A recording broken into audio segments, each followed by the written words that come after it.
What it do, YouTube? It's your boy Tony Vogue, the E-Boy Zombie Slayer, and I found myself in the midst of a spooky Caucasian female. So, of course, I must have my fortune read, and I must have some spells cast. I'll be bringing my friend into this conversation. She's going to tell us all about tarot and the arcana. Hi, so my name is Lillian, and I go by Sir Saucy most places online, and I will be reading your tarot card. I've been doing tarot for a little over 15 years, technically. When I got my first deck, it was a gift from my mother and her gypsy friend, and they taught me how. And then I kind of messed around with that, kept records of all my readings, and started reading for other people, and got like really passionate and into it, and started really looking into the symbology and everything, like seriously, probably in the last 8 years. And it's something I enjoy doing a lot. You know, I don't look at it as a like divination tool to tell the future so much, although it is kind of interesting to watch it work out that way. The way that I look at it is a tool for self-reflection. The cards are meant to line up with things that go on in every single person's life. We all have the moment where we're at the beginning of a journey and we feel like the fool, and we have moments where we feel like the tower, where everything falls apart, we've got like nothing left. We all have that moment where, you know, the sun kind of comes out again and we find our inspiration, and you know, like each story ends in its own way, so we go through different cycles, and all of these things are archetypes for those phases that we go through in our lives. So it's meant to represent things that happen in everybody's life, you know, so it can be a good way to see things from a different perspective in your own life and give you some inspiration and something to meditate on. So that's how I approach it. And with that said, I'll be doing the Golden Dawn spread. So that is the Hermetic Order of the Golden Dawn, and the cards are broken up into 5 segments of 3 cards.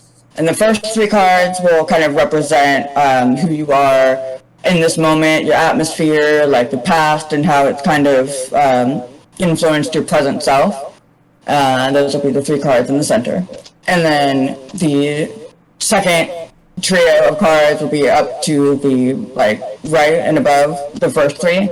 And that kind of represents the future that you're creating right now on your path. Like, these cards are all subject to change above these first 3, right? Like, it's just kind of a snapshot of where you're at right now. So the trajectory of your life in this moment is heading toward this, like, representation of cards.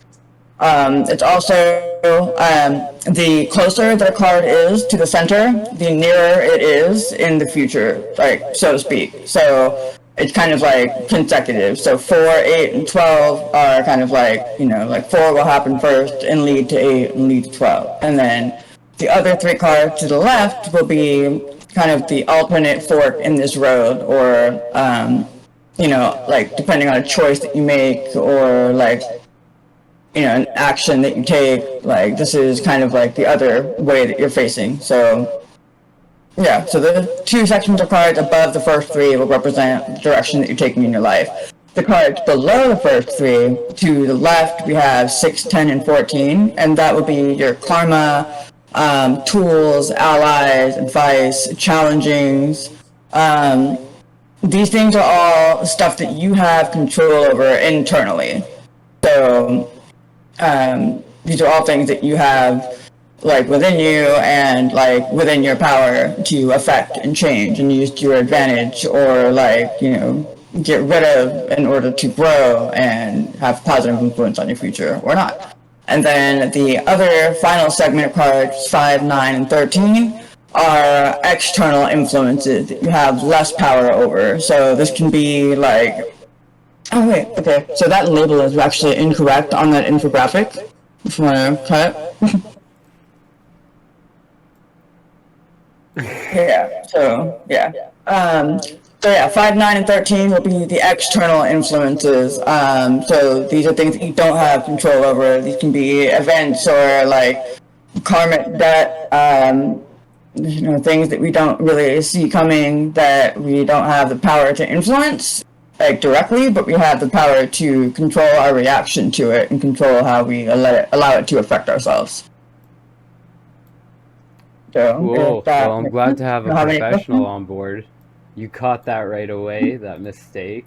Mm. I'm gonna pause for a second. Okay.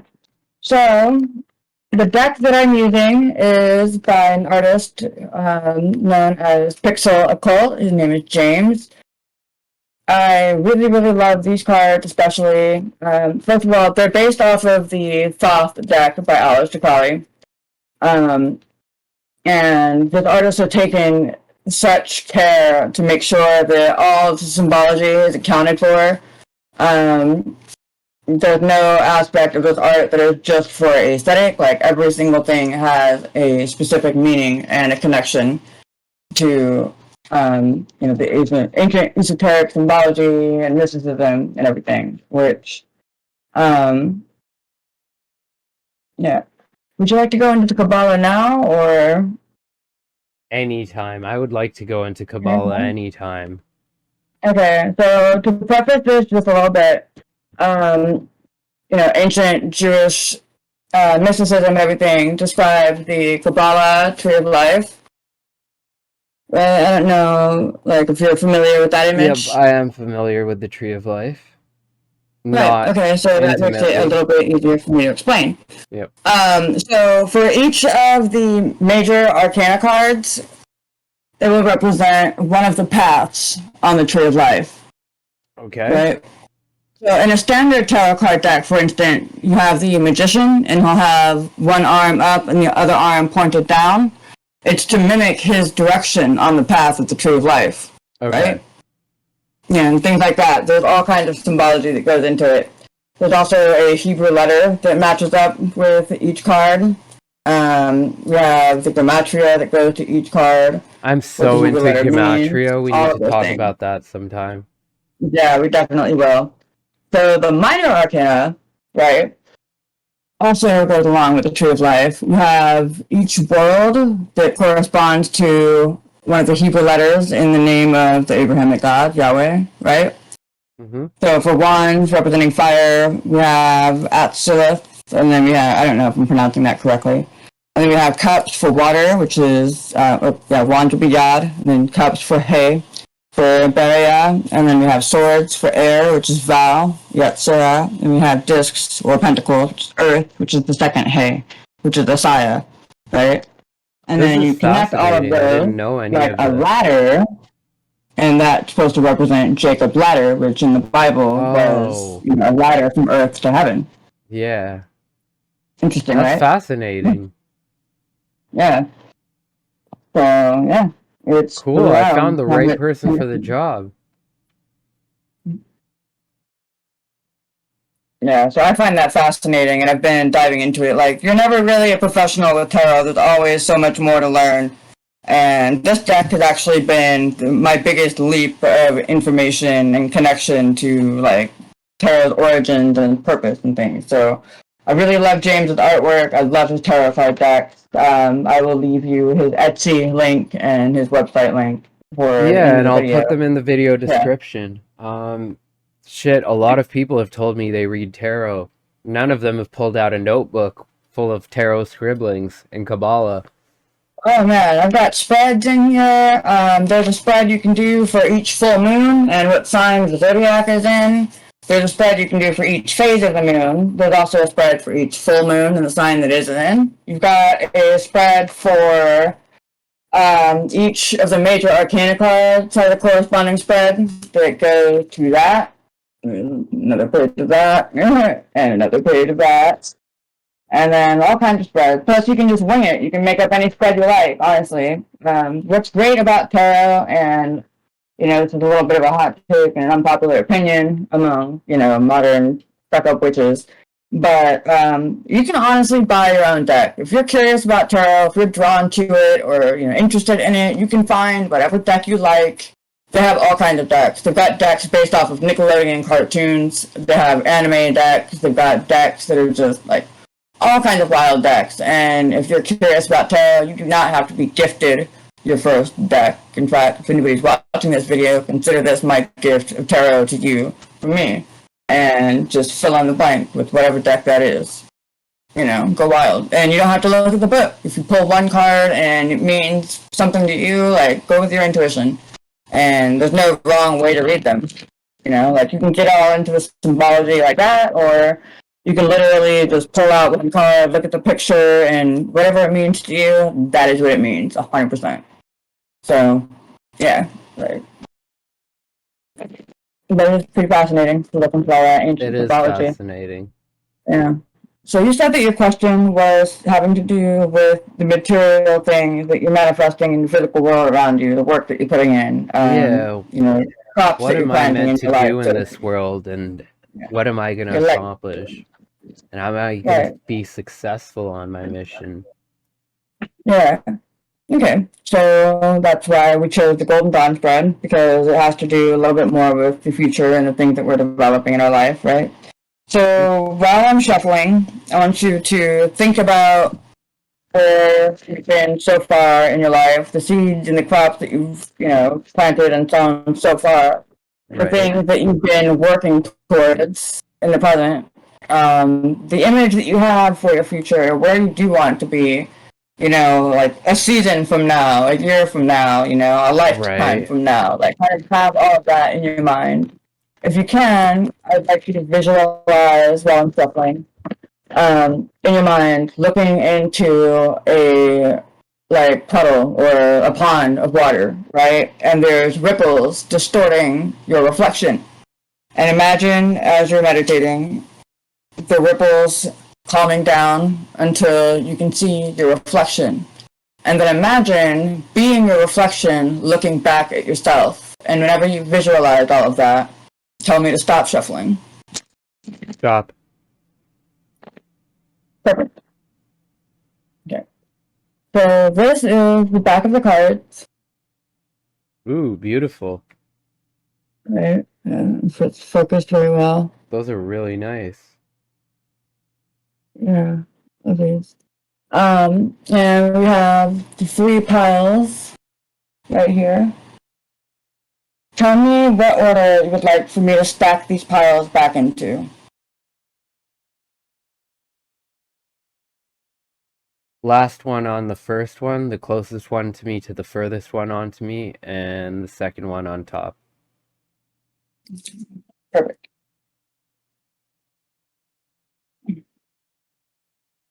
So, and we got 1, 2, 3. So these 3 other cards that are going to represent you and how far you've come so Those far are in your 3, life, the 1, and atmosphere 2, that's right? surrounding you. I lay out all the cards first, and then we go through them one by one. Okay.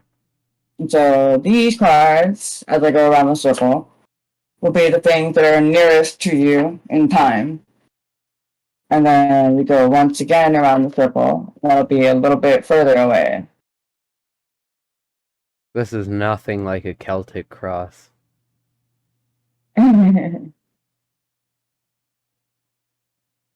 And these ones will be the furthest away. The way I like to kind of imagine this is the nearest one to you would be like 1 lunar cycle in time. The next one further out would be maybe the next season in time. And then the next one out would be like within a trip around the sun in time. Very interesting. That's so cool. Now, what I'm doing is I'm taking in what I'm looking at first before we start reading, so that I'm not just going blind. Okay. So what I did was I looked at what we've got here, and so for the first card that we've got, it's a Major Arcana card. Major Arcana cards are the ones that describe the, like, broad strokes of the image of who we are in our life, like the major events, the major decisions, and like character arcs that we have, while the minor cards more paint in the smaller details. And the first card we have is actually the final card in the Major Arcana's full journey, which is the universe. Action.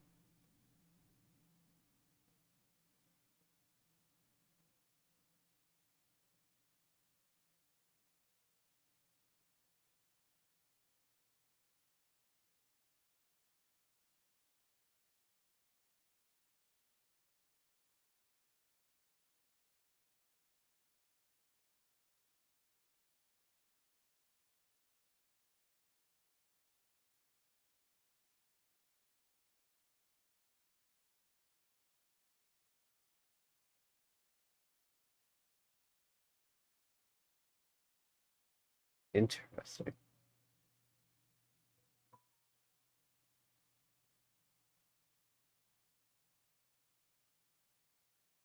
Fuck you. Uh, uh.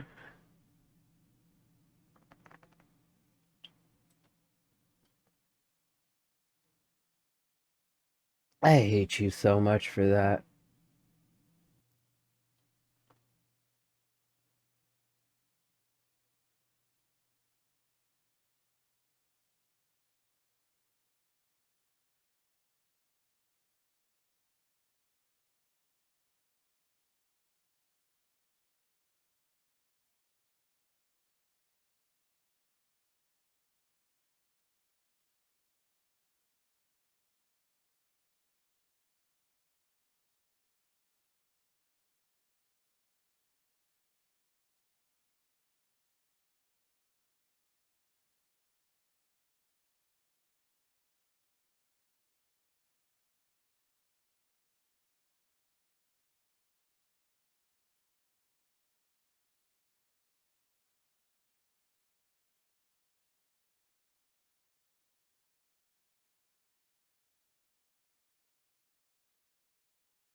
One.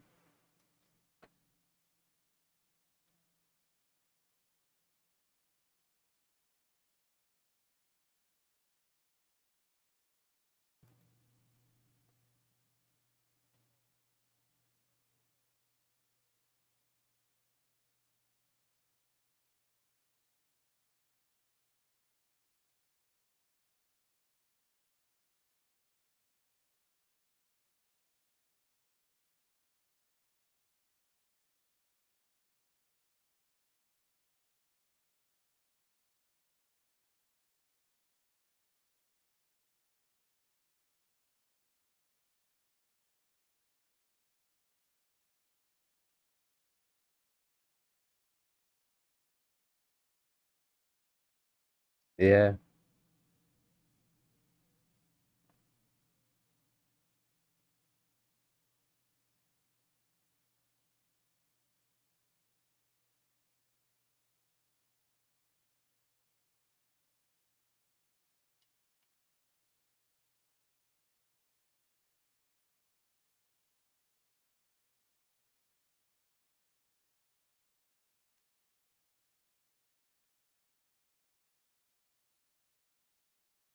Yep.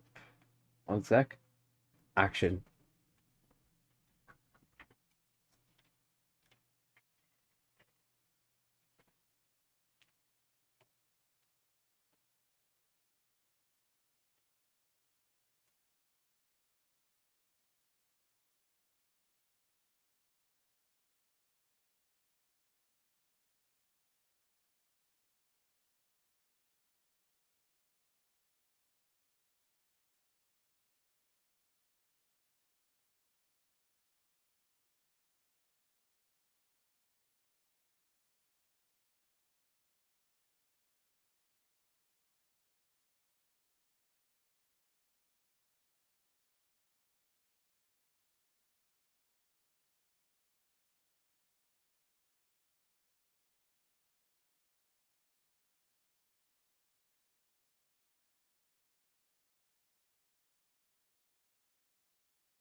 Who's that? Yeah.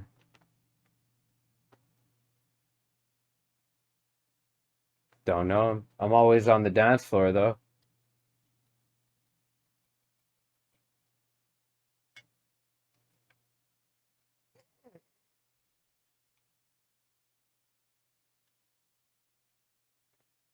Hey, man, I didn't sell my soul to the devil. I bought his from him. Let's make this card bigger, and you can explain the symbology.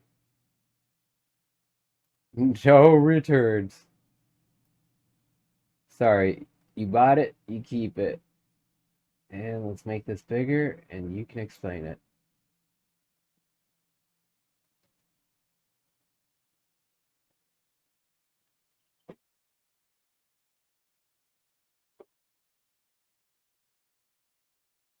Oh God, I know about overwork.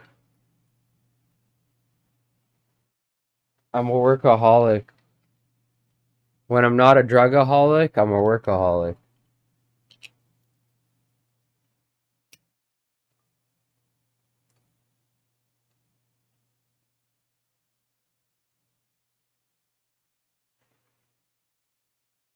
What is balance?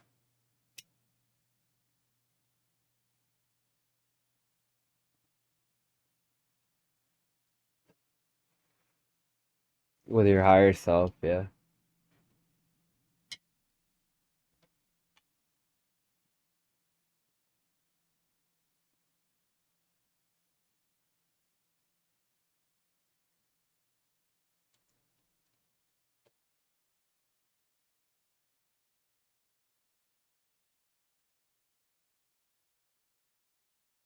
Ooh.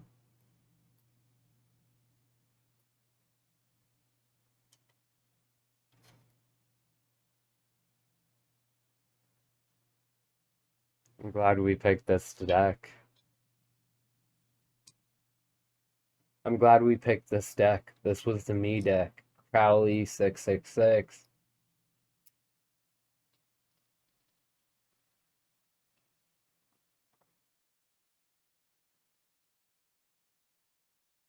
Wait, where are we? There we are.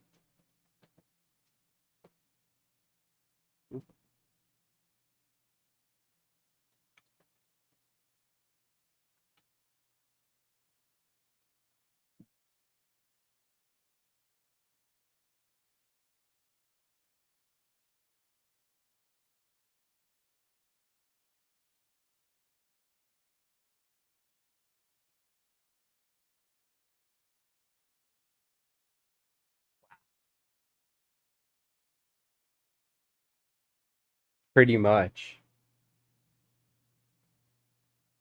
Fascinating. So what's your next card?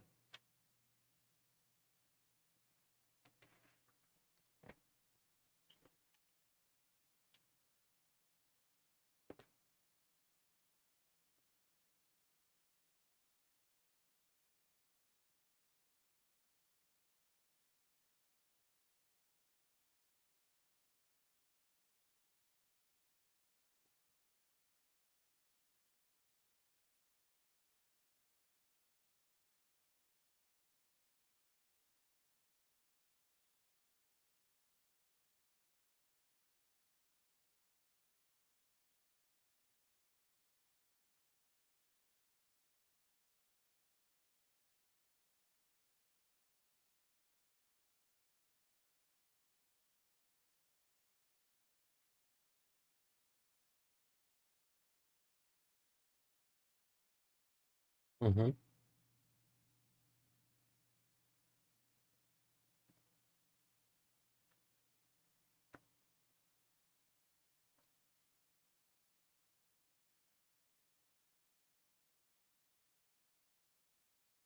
Gotcha. Yeah, this is what I'm working on. Gotcha. Gotcha.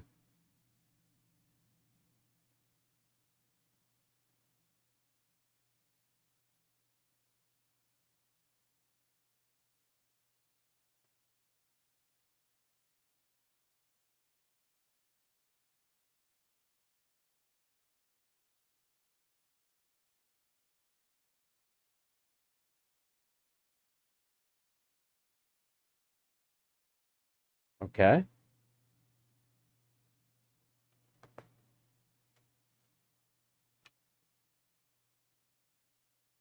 Alright, let's pull up the first.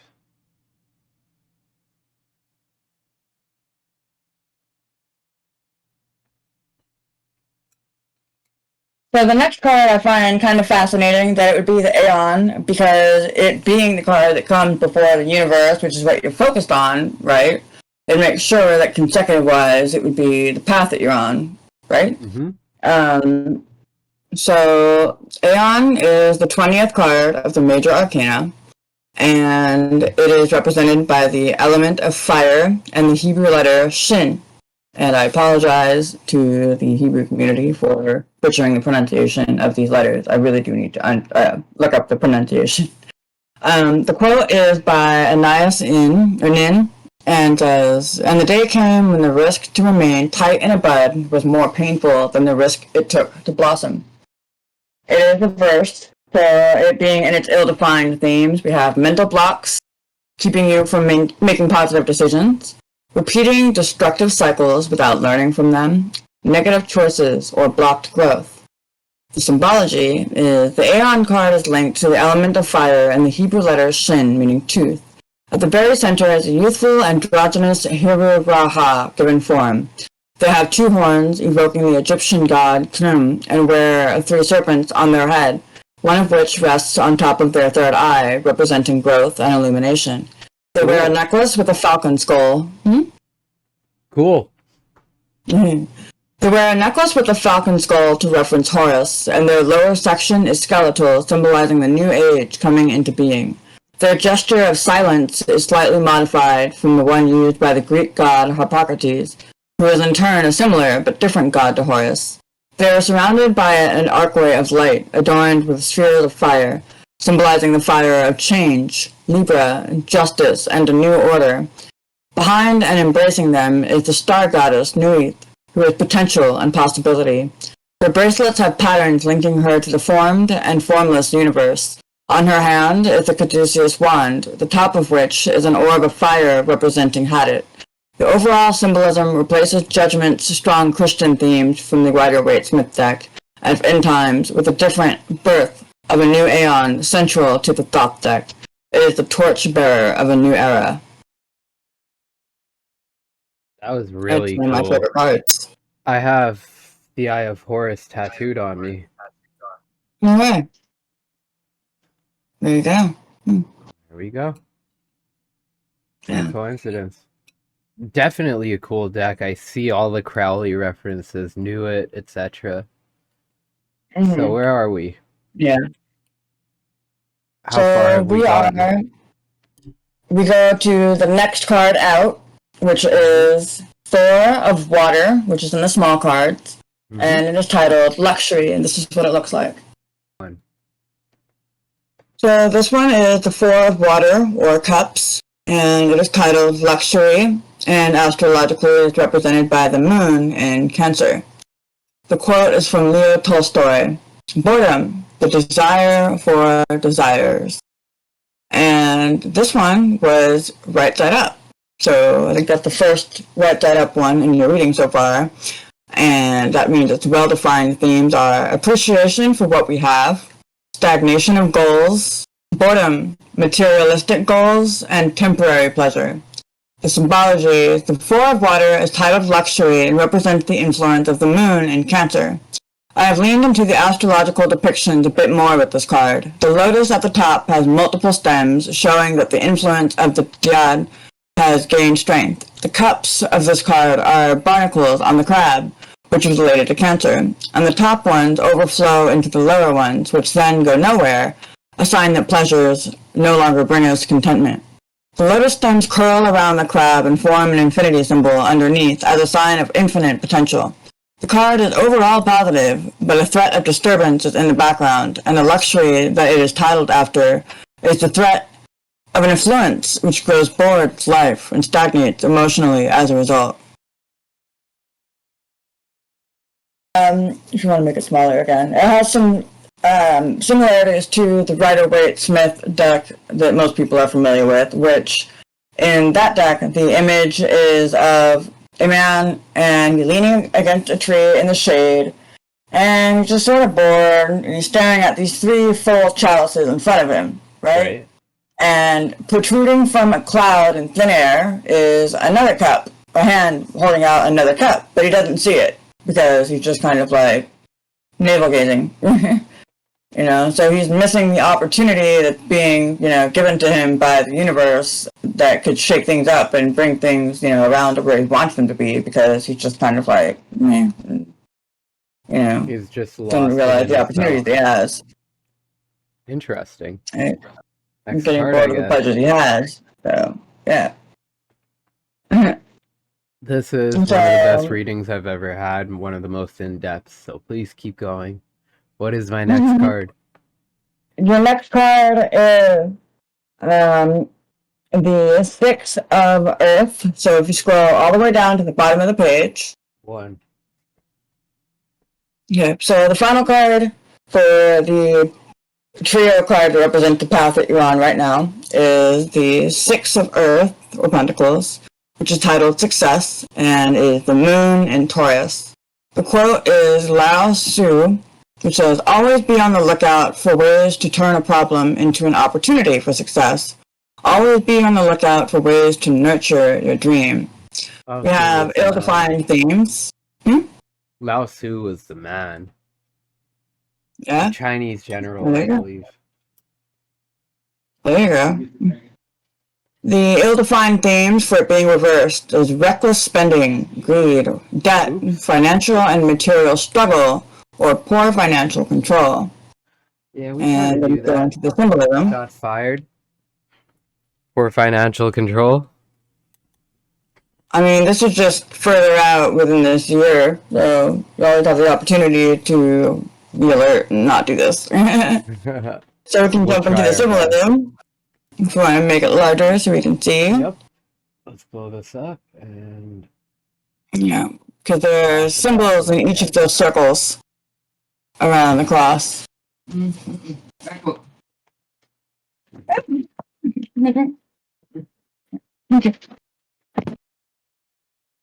Okay. So, the 6 of Earth is success and represents the moon in Taurus. The central rose has 49 petals, interplaying the number 7 with 7 and representing the sun idolized. The planets are arranged in a hexagram around the central rose in accordance with their usual order and respective Sephiroth. Each of them is success as seen through... I'm going to pause and just wait and start over on that one. Okay, 3. We're good. Okay. The 6 of Earth is success and represents the moon in Taurus. The central rose has 49 petals, interplaying the number 7 with 7 and representing the sun, idolized. The planets are arranged in a hexagram around the central rose in accordance with their usual order and respective Sephiroth. Each of them is success as seen through their attributes. Saturn is discipline and orderly work. Jupiter is openness to new opportunity. Venus is following our heart. Mercury is strong communication. The moon is nurturing ourself. And Mars is our energy directed constructively in life. The cross behind, combined with the rose, bring to mind the Rosicrucian cross used by the Golden Dawn, which partly symbolizes the integration and interplay of all elements together. I have leaned into the astrological components with the design, adding a bull skull for Taurus, and its horns arranged to match the crescent moon's curves at the bottom disc. This card is one of success attained, but the moon's transitory nature implies that the success is likewise a brief one. Wow. The amount of research and the amount of work that must have gone into these cards is insane. Mm-hmm. I don't even know where you research all this. So what does that mean? I didn't either until I bought this deck. So what does that mean for me? What does it even mean? So, for you, with it being its ill-defined themes, we have like reckless spending, financial and material struggle, kind of control. So one of the paths that you're on right now, I would think, would be that you're having trouble kind of getting your footing as far as like feeling like the action that you're putting in is manifesting things maybe fast enough, or that you don't see results soon enough, that you're getting kind of jaded with continuing on with the project and making the progress that you want to make. Yeah. So like that, where we had luxury, and it's like, so maybe you attain like a certain amount of it, but success being reversed would maybe be that like we don't exactly have the commitment or the control to keep on the path that we want to be on. Gotcha. Maybe. Gotcha. Yeah. So next card, please. Oh, yeah. fortune teller. So with that, we are on a alternative path, or another aspect of the path, the trajectory that you're on right now. And this one's going to be a little bit more crowded. So for the first card, which, like I said, is sooner than later, right? Yep. We pulled a court card. It's the first court card we pulled so far in this reading. And in this first position, I actually have 3 cards. Because every time I pull a court card, I pull another card. And if I pull another court card, I pull another card. Okay. Because court cards tend to represent other people in our lives a lot of the time, or aspects of ourselves. But more oftentimes than not, it will represent other people in our life. And what I find kind of funny about this is that I pulled 2 people cards, right? And then you have you. And then I pulled works, which is the 3 of Pentacles, which in the symbolism with the Rider-Waite deck, we have 3 people standing outside of a church going over some blueprints or some plans, right? So we have, 2 other people plus you, and then we have works, which is, 3 working together to make, one project. It's a team effort to manifest something. Are you saying there's a threesome in my future? Yeah, maybe. Maybe. A threesome of some kind, anyways. Another funny kind of synchronicity is that with the Queen card that we pulled, we have 3 faces.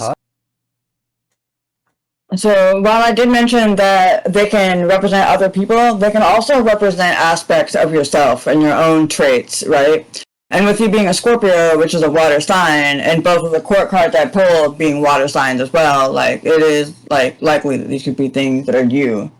So, with that said, for the Prince of Water, which is the first court card that was pulled originally when I started laying out your spread here,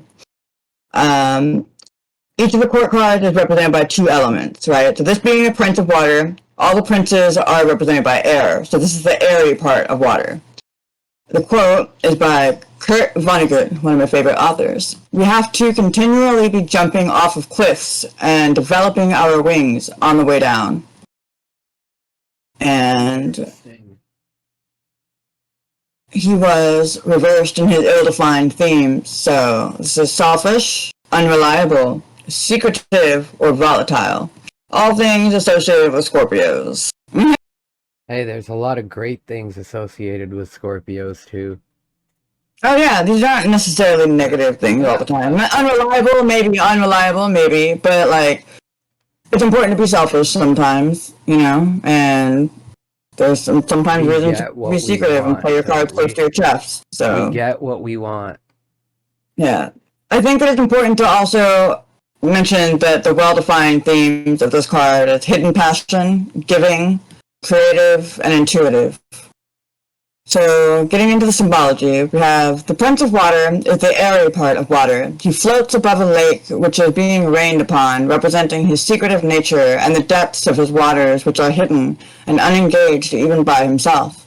He is subtle and ruthless and can be extremely intense. He combines the watery part of Scorpio and the snake at the center of the card, also representing Mercury and intellect, with the airy part of Scorpio and the eagle skull that is his head.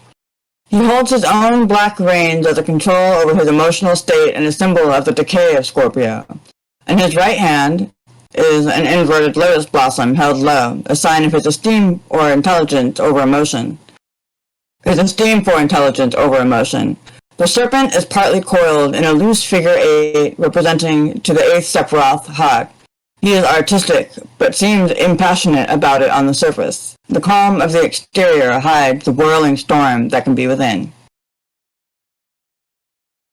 Fired. What's that mean for me? I believe you have a lot to relate to with this card, do you not? Maybe. Feel a little called out? Way too much. That was Yeah. me. That card was me. That Yeah. card was me. So, Like, straight called out. So, let's move on now. Next card. well, this next card I think is going to hit you a little harder. Jeez, I feel kind of naked right now. Is the watery part of water. Here she is. Ooh. Okay, so this is the Queen of Water with the Queen of Cups, which is the watery part of water. The quote is from Marie Curie. Nothing in life is to be feared. It is only to be understood. Now is the time to understand more so that we may fear less.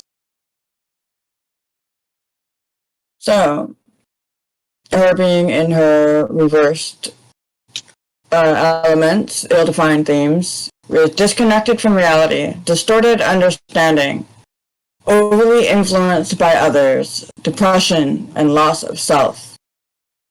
Her positive themes are intuition, control over and understanding of emotions, communicative, meditative, and calm.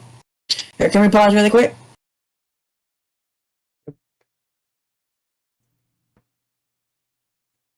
So the Queen of Water is the watery part of water. She is reception and reflection. Her visage is hidden and can only be seen in her doubled reflection, symbolizing her ability to reflect the observer, which can veil her own truth and keep one from truly knowing her. She is beauty and purity. The moon behind her speaks to her subtlety and illusion. A crayfish rises from her left hand, shaped in the form of Neptune's fork, who links her to inspiration and the seas. Her right hand grows the lotus of Isis with 9 petals, symbolic of Yesod in the 9th Sephiroth. 2 more lotuses are in the lake and link her to Gemini. Her double reflection also speaks of Gemini and her intuition. The ibis stands on one leg and refers to Thoth, in turn referring to intellect, the moon, the 8th Sephiroth Had. Her beauty is that of the water, reflected, refracted, flowing, ceaseless. She is tranquil and dreamy, patient and reflective, though sometimes distorting that which passes through.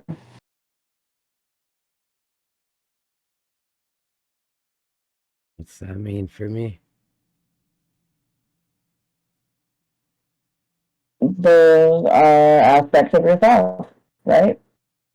So I think that would mean your usual self that values intellect over emotion needs to work with your emotional side, that deeper part of yourself that you're not in touch with, right? Because the final card that did pull on top of those two was works. Right. Which is a combined effort. Just wanted to pause and find it really quick. Oh, so I have to have those two sides of my psychology working together. Yeah. Gotcha. And this one will be the second row up from the bottom. 3 over from the left. From the bottom. 3 over from the left. 1. So the 3 of Earth is works and is Mars and Capricorn. The quote is from Stephen King. It says, amateurs sit and wait for inspiration. The rest of us just get up and go to work. And this is a well-defined theme, right setup card. It's good omen for practical matters, reward for work, diligence, balance, and following that which betters you. The 3 of Earth is works representing Mars and Capricorn. This pairing is very good and results in a constructive relationship between the two.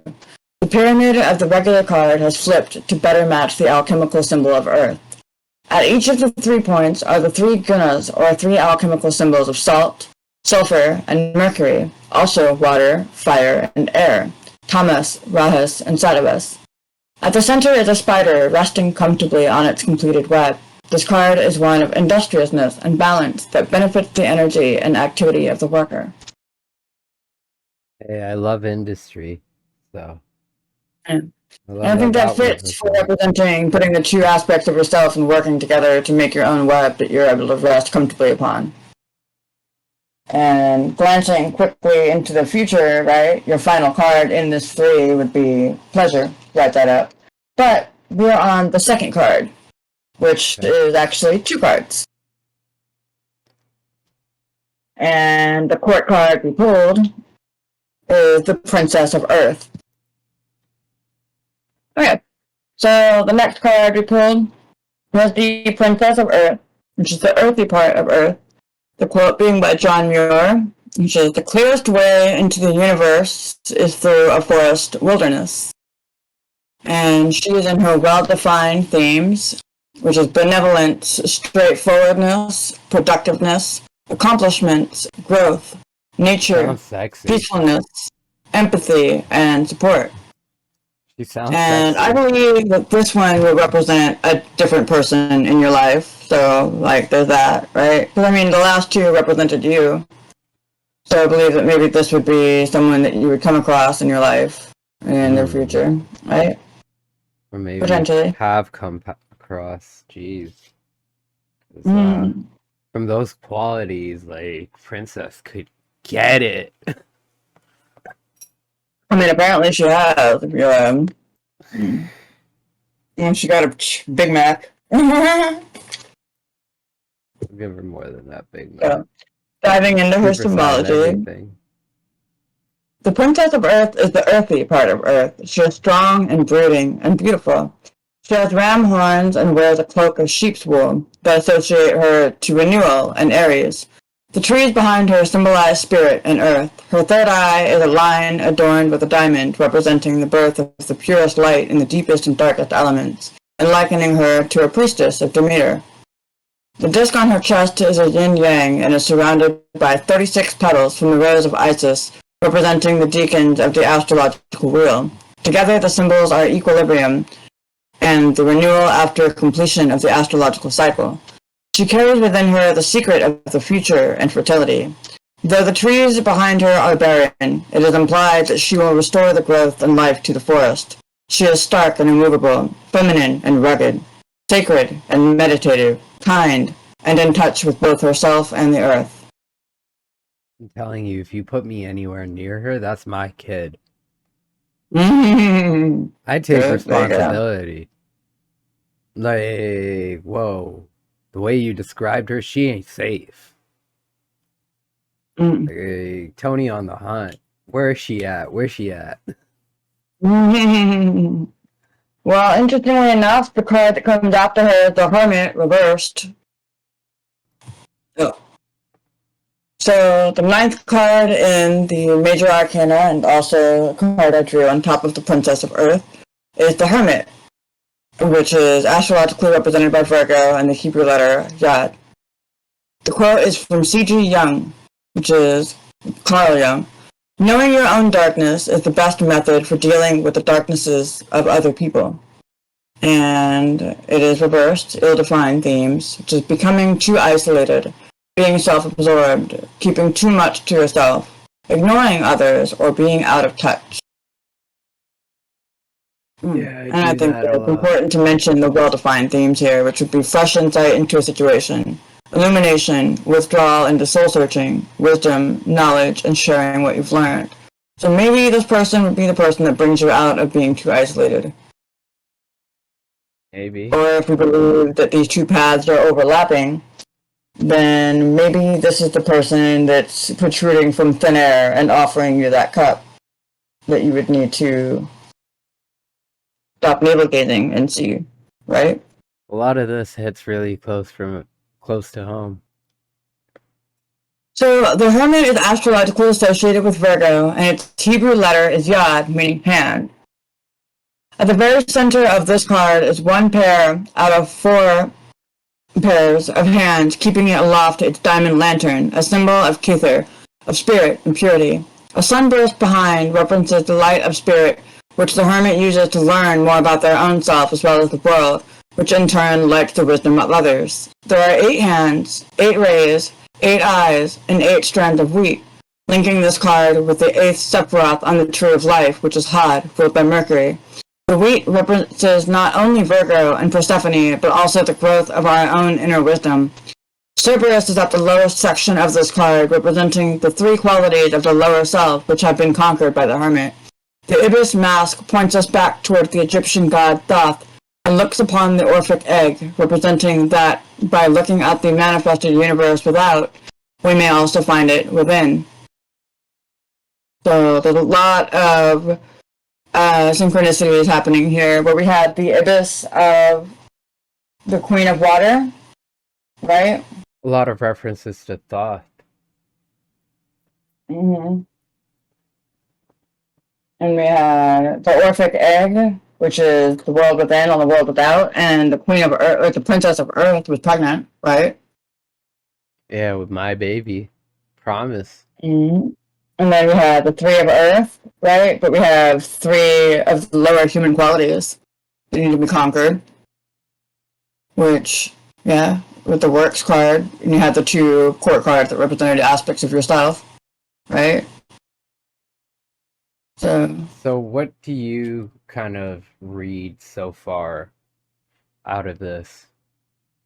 Well, let's read the final card in that segment, and then I can wrap up those top 6 cards together. And what is that final card? Hold it up. It was Pleasure, which is 6 of water. Right here?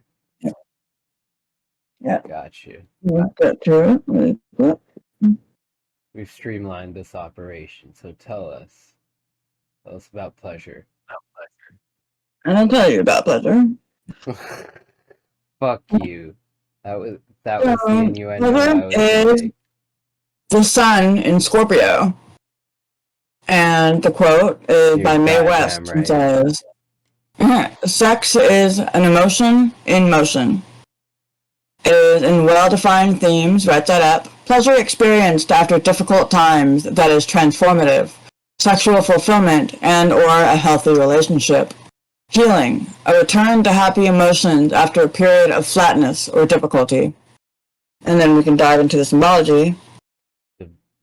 Let's dive into that symbology. Let's dive right in. So the 6 of water is titled Pleasure and shows the influence of the sun in Scorpio. The lotus flowers are arranged symmetrically in a hexagram, and each one pours into its mirror above and below with no energy wasted. Within the lotus flowers are snakes referencing transformation and regeneration in Scorpio. The lotus stems dance in a symmetrical formation at the base of the card, and there are 10 of them, referencing Malkuth in the 10th Sephiroth and grounded insight. The pleasure reference is in its highest sense, even as the card is emphatically about the fulfillment of sexual will. It is not about desires gratified, but rather transformation and the loss of self involved. So, wrapping all of this up, you have the path that is, I think, too focused on getting too much done and perfectionism with those first 3 that we read. That was the Aeon reversed into luxury, but into success reversed, right? So I think if you're holding yourself too much toward perfectionism and too focused on your legacy, you'll end up missing a lot of opportunities and ultimately not accomplishing what you're setting out to do, right? Whereas if you focus on mastering your inside self, right? Because it's as within, so without. So we have to master the world with inside, and that in turn masters the world outside. And then, yeah. So I mean, and when the hermit comes down from the mountain and stops looking within and starts to look without, and he sees the rewards from doing all of that internal work, that loss of self can be involved, and then you can experience pleasure. So I think that's where you'll find your legacy best manifested, would be less focus on what your material manifestations are on the outside of yourself, right? And more focus on mastering the inside world and taking care to nurture that. Wow. Equally as important as the outside. That was fucking deep. That was fucking deep. Next card, please. So now we're going on to the bottom left section, which, if you remember, is the 3 that have to do with the internal things that we have control over and have the power to change and affect, right, the things that we have at our disposal to use or the things that are holding us back on our mission here. And that card first comes up is 5 of Air or Swords, which is titled Defeat. Oh yeah, we don't like that. Defeat. Nope. Defeat? We don't like defeat? What's wrong with defeat? They're clean. Okay, Really so defeat. I mean, some girls have pretty toes, but that's about it. Not everybody's thing. So, 5 of Air, Defeat, which is Venus and Aquarius. The quote is from Louise Erdrich. It says, "You are here to risk your heart.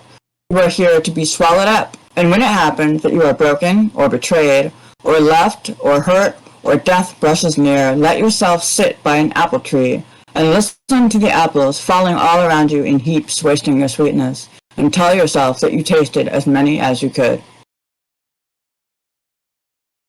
Well, I'm gonna taste every apple. I'm gonna taste every apple. I'm that kind of person. The wormy one, ew. So the quote here is fear, betrayal. All of them. There is wormy nothing or not, on this earth that is not mine. What? There's nothing on this world that isn't mine. Or this. You're gonna eat the worms? Even the worms? The worms. They're already a part of me. Okay. Well, the worms crawl in, the worms crawl out. The well-defined themes here are fear, betrayal, sabotage, or past hurt affecting our present, and turmoil. Fuck off.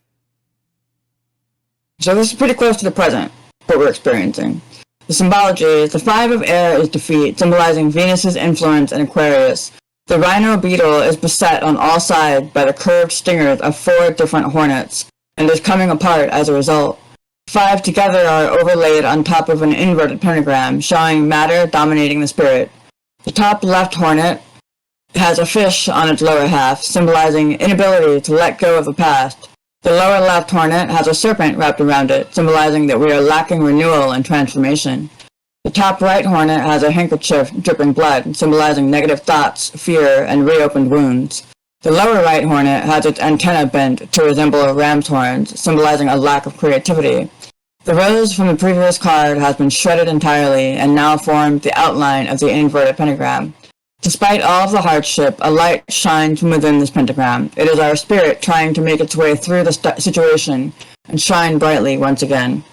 So I think for you, this lines up with the previous themes of not focusing enough on spiritual stuff. So you had a couple of ones that mentioned spiritual stagnation as a common theme. And with this one being nearer in the future on the consecutive line of cards, like, that kind of goes with the path that said we needed to master the world within in order to start reflecting on the world without, right? Jeez. So a lot of synchronicity there. Yes. A good reading. I don't know if I like it, but it's a good reading. Next card. So it's just a snapshot of the present, and none of these cards are set in stone because this is just the trajectory that you're on as of this moment. I make my own. So these are all things. And this is all in the segment of stuff that you have power over, the things you have to control over, to change. I have control over and the next a lot card more than that. is the sun. Is it now? The sun. The sun, that's right. And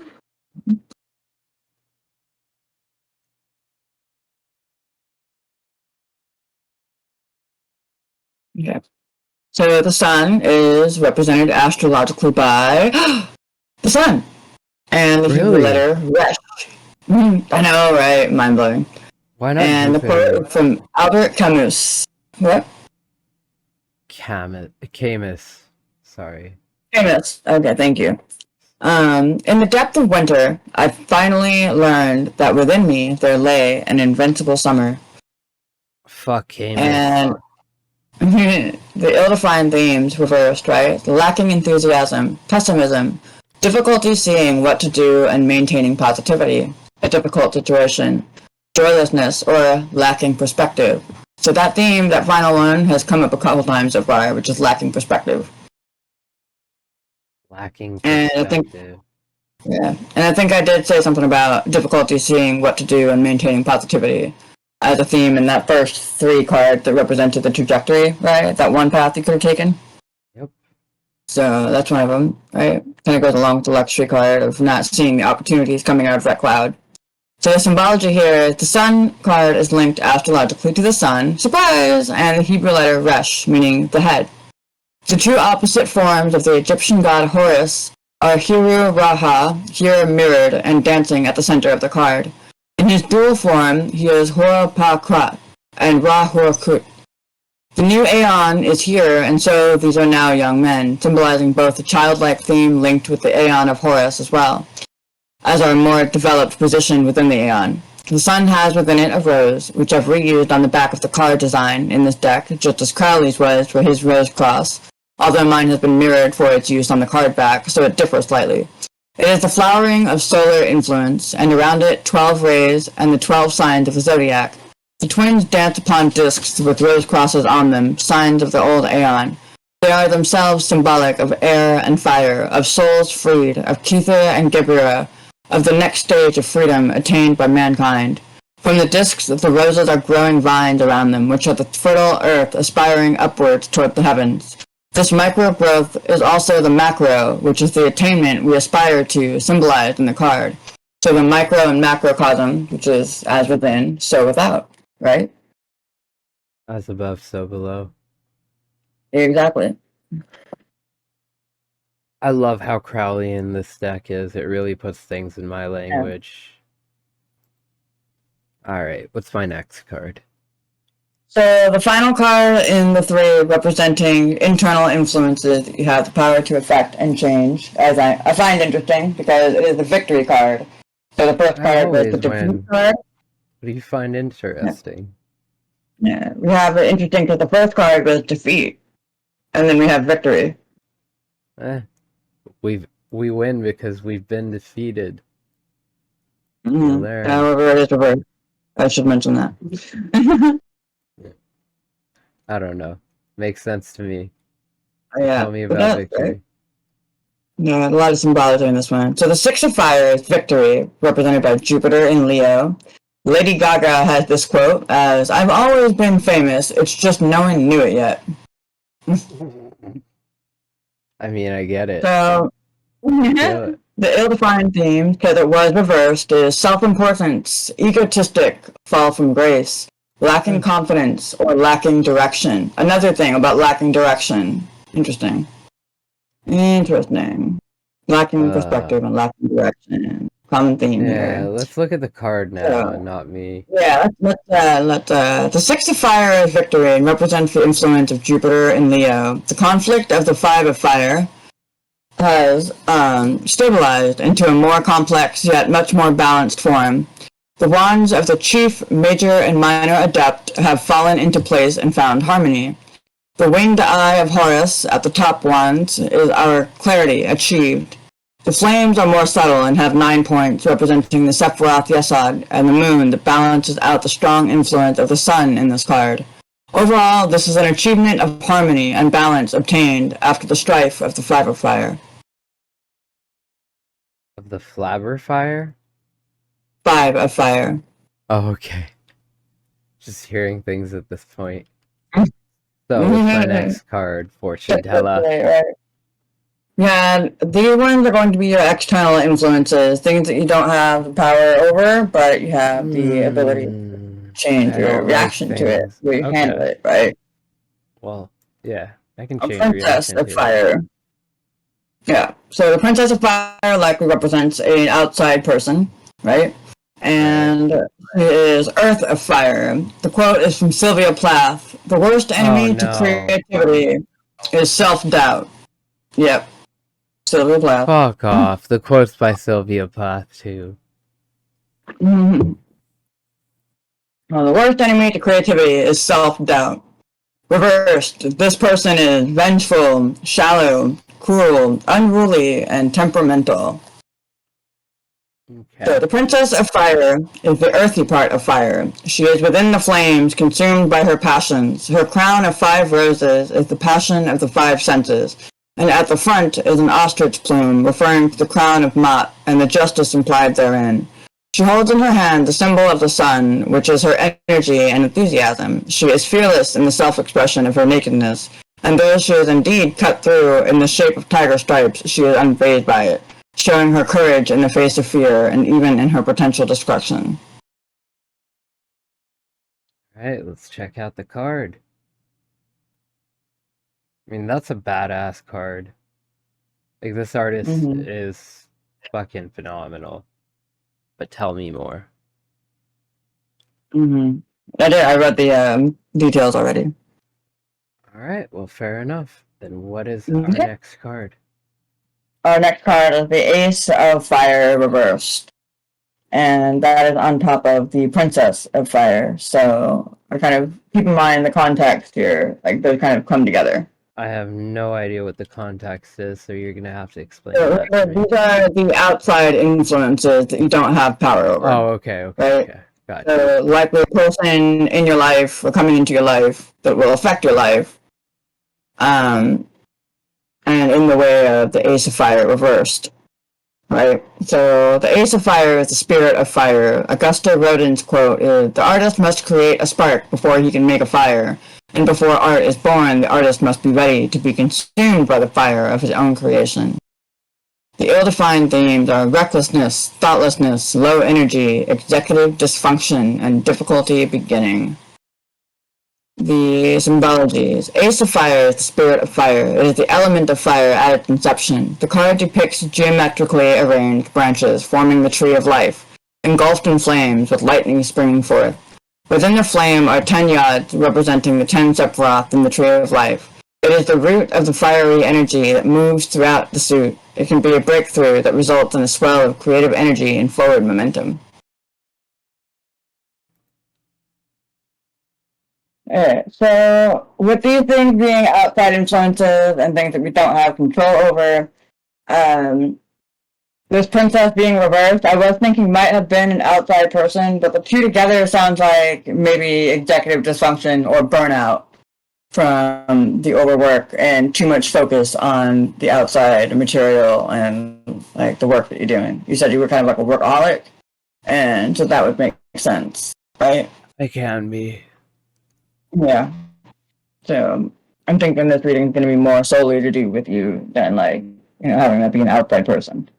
And I'm believing that whenever you're overworked and burned out and stressed out, you tend to maybe have a temper, maybe be, what I was saying, vengeful, shallow, unruly, temperamental, right? Like, just kind of overwhelmed, sensory overload, just not easy to be around or deal with, right? Holy fuck. What's my next card? So your next card is the Princess of Water, which is Earth of Water. And David Bowie is the quote, "Keep your electric eye on me, babe. Put your ray gun to my head. Press your space face close to mine, love. Freak out in a moon age daydream. Oh yeah." That is romance, interesting. kindness, daydreaming, and depth. So the Princess of Water is the earthy part of water. She dances in the water poured upon her by a lotus while riding on top of a crystallized turtle's back. The turtle is both a nod to Cantor in its shell-like appearance and also the Hindu tortoise that supports the elephant who has the universe on its back. The crystallization is the essence of the Princess of Water. Her earthy and watery qualities combined. Her head is the combined skulls of both the swan and the dolphin. The swan, linked to an Eastern philosophy symbol of referencing the entire process of creation. The dolphin is a royal fish linking her to Pisces and also symbolizes the power of creation. The lotus is open, referring her to being emotionally open and both giving and receiving love and affection. All of this points towards her being sweet, gentle, flowing, and graceful. She is a dreamer and a romantic, and though she may lack grounding, she always gives back. So what does this represent in my life? Person. That could be another person. But see, that's why I pull another card on top of the court cards all the time, because they need more context. And the context this one got was a major arcana card of the Wheel of Fortune. The Wheel of Fortune. Which is basically the powers that be, the cosmos, things that we don't control, that energy in the world. Fortune is represented astrologically by Jupiter, and the Hebrew letter Kaf. And Catherine M. Valente's quote was, "If one did not have at least a little luck, one would never survive childhood. But luck can be spent like money, and lost like a memory, and wasted like a life."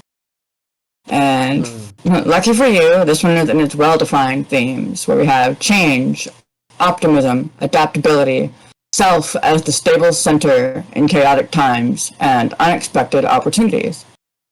I think it's worth mentioning here that this card mirrors exactly the luxury card, which is in one of your paths, right? The luxury card, which had the opportunity protruding from that cloud of thin air that you were ignoring, right? Right. So that might have some relevance, I think. Also, I should notice This is mind-blowing to me. The Princess of Water has the lotus that's open above her and flowing downwards. Mm-hmm. Right above her, in the luxury card, is also the lotus, open and flowing downwards on top of the crab. So what does that mean? And in the spread, this card is right above that card. I just find that super interesting. The synchronicities are just interesting to me, right? In terms of fortune itself, you've already gone through the card, right? Nope. No. Not yet. So the symbology for the fortune card. Fortune is associated with Jupiter and the Hebrew letter Kaf, meaning the palm of the hand. At the center of the wheel is an eye within a triangle, representing enlightenment and understanding, as well as the eye of Shiva. The triangle itself points to the three symbols of sulfur, air, and salt, which are also representations of the three gunas, and symbolize the stabilization of all three. Wow. This is insane. There's a 10-pointed star. It's mind-blowing sometimes, right? There's a 10-pointed star and 10 spokes/rays on the wheel, referencing the Sephiroth Malkuth on the Tree of Life, as well as completion.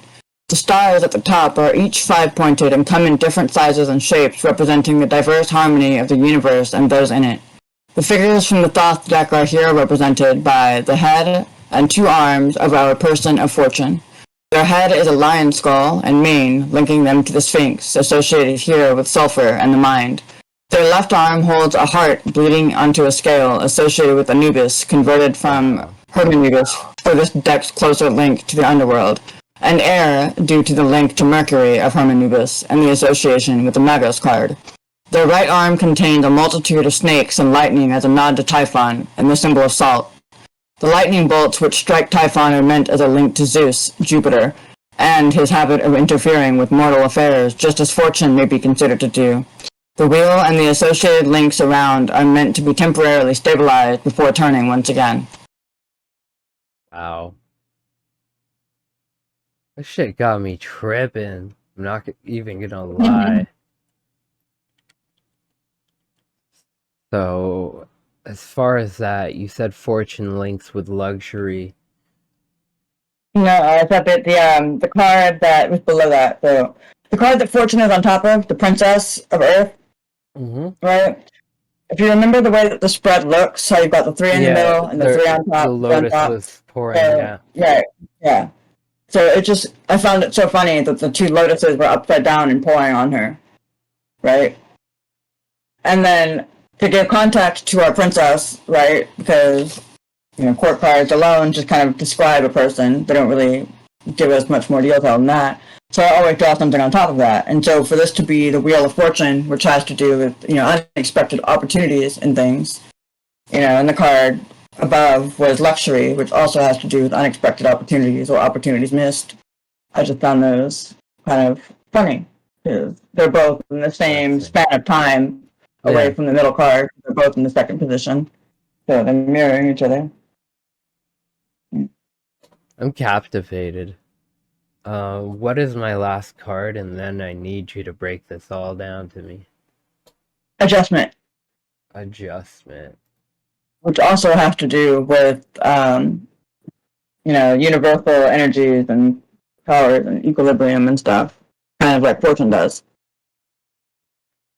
So while Fortune is kind of the chaos and like the turning of the wheel of fate and stuff like that, equilibrium is kind of that, naturally balancing force, the naturally occurring equilibrium, right? So adjustment is represented by Libra and the Hebrew letter Lamed. Dr. Seuss's quote is, "So be sure when you step with great care and great tact, and remember that life's a great balancing act." Reversed is unbalanced in life, refusal to change. Dr. Seuss. Right, some lightheartedness here. Yeah. So we have unbalance in life, refusal to change, meaninglessness in life, or lacking fulfillment. So adjustment is associated with a more distant and less human-centric concept of justice. It leans more toward karma and cause and effect than it does law and order. It is the order of the universe and nature. As Crowley writes, nature is exact. This card is astrologically associated with Libra and the Hebrew letter Lamed, associated with an ox goat. Adjustment figure suggests a harlequin, linking this card with the normal depiction of the fool. And she holds in her hand the magic sword, representing Geburah and the will of humankind. She also carries two balanced scales marked with Alpha and Omega, with which she weighs the universe. Fuck that, I'm So remember, afraid of clowns. The fortune card had the heart that was bleeding onto a scale, if you remember. Mm-hmm. So the ostrich plumes around her neck are a nod to Mat, the Egyptian goddess of justice. Upon her forehead is the Uraeus serpent, lord of life and death. The pattern on her clothes is a repeated diamond pattern, a hint toward the diamond of Kether. The chains around her reference the restrictive but balanced energy of Saturn and calls on the discipline required to achieve a Zen-like harmony to one's life. She has 4 arms and 4 legs, signifying law and limitation. Her design is highly symmetrical and carefully balanced. Wow. And there is one last card, I do have to, admit that. So, Alright, we're live again, so we have one last card. We didn't look it up beforehand. It comes off the bottom of the deck, and it is your advice going forward. Shit. Gonna give me advice. We have the 5 of Earth. So we go all the way down to the bottom of the page. It'll be the second row up. 5 of... It'll be further to the right. Hold up one sec.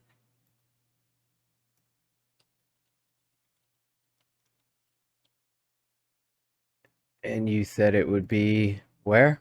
And second row up from the bottom. Furthest right. And... The bottom. Okay, small. Worry. Yeah. Yep. Got it. Coming right up. You can put it down. I'll have it up in a moment. Okay. So tell me about worry.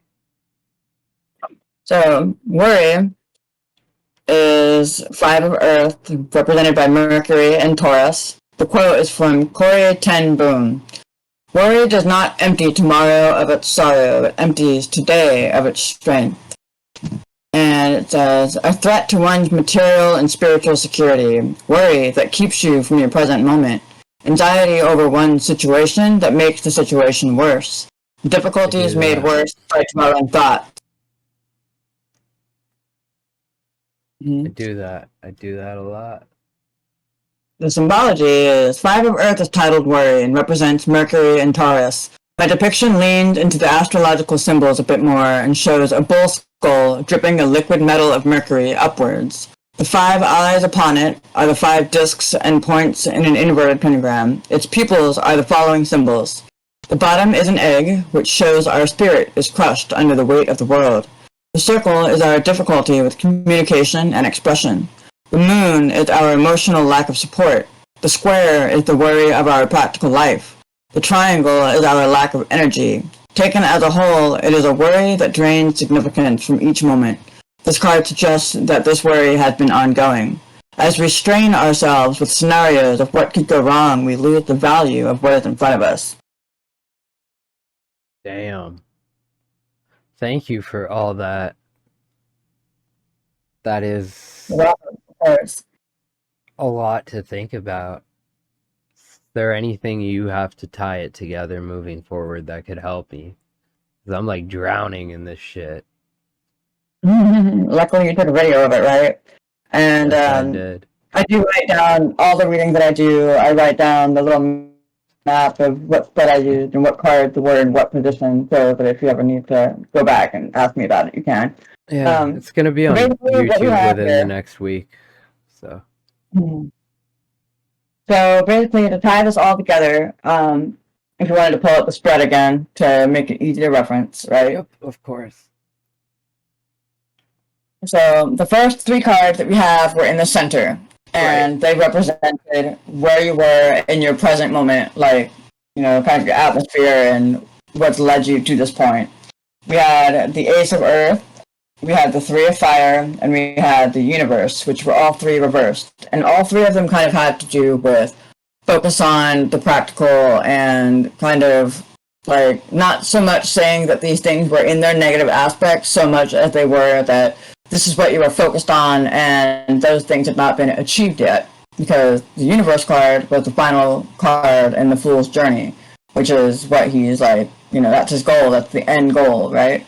I got So you. that's kind of where you're at in the moment, which is very, very focused on, you know, your legacy and, you know, what you're trying to bring to fruition, right?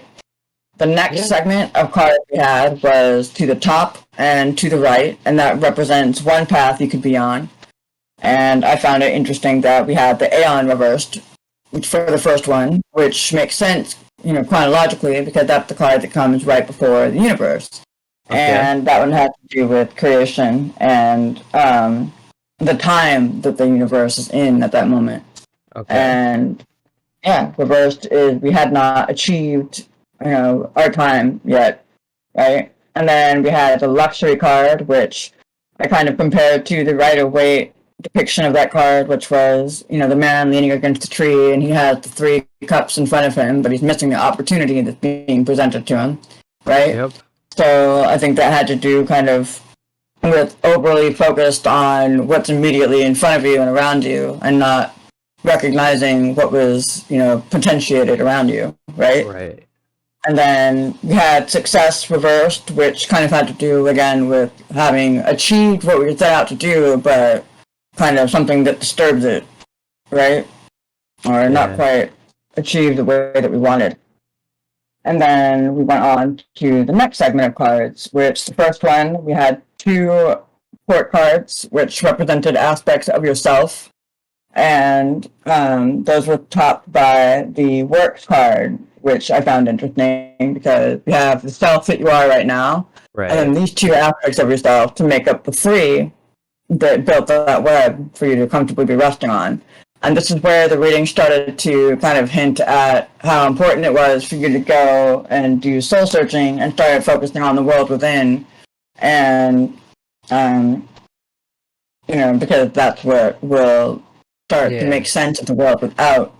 Because the other ones were mentioning a lot of spiritual stagnation and, you know, things like that. So that's where you started to get the hint at focusing on the spiritual and focusing on nurturing what's inside would maybe help bring about what your goal is on the outside more, right? So then we had the Princess of Earth Hottie, which, you know, you were saying you're a big fan of her, right? But I think that she has something to do with the opportunities that are being presented to you because she is in the second position the same way as the luxury card was, the same way as Fortune and the other girl were, and the same way that the Sun card reversed was. And they're all in the number 2 position, along with the Hermit. And the Hermit comes down from being alone on the mountain and starts to pass along that wisdom to others, right? So I think that would have to do with that wisdom that you're starting to find within as you grow and nurture your spiritual side starts to affect the world without, right? And then that path was topped by the Pleasure card, where no energy was wasted. I think the reflection from within and without started to make sense. Wow. Yeah. So I think that the more to tie up those two paths, along with the center three cards, would be the more you focus on the outside and trying to achieve perfection or achieve, like this goal, like the more that your spiritual side will suffer and the less in harmony those things will be. But the more that you take the time to balance those out, the more they'll start to Better make off I'll sense. be. Especially with ADHD, we tend to have a problem with executive dysfunction, which even one of those cards had something to do with executive dysfunction. Thanks a And if we're lot. not able to achieve results, like we end up kind of struggling to keep motivated and devoting ourselves to our goals, right? Thank you so much. This is the deepest reaction. This is the deepest, well, I'm tired from all that emotion. This is the deepest reading I've ever had. That was really interesting. It gives me a lot to think about. Thank you for your time.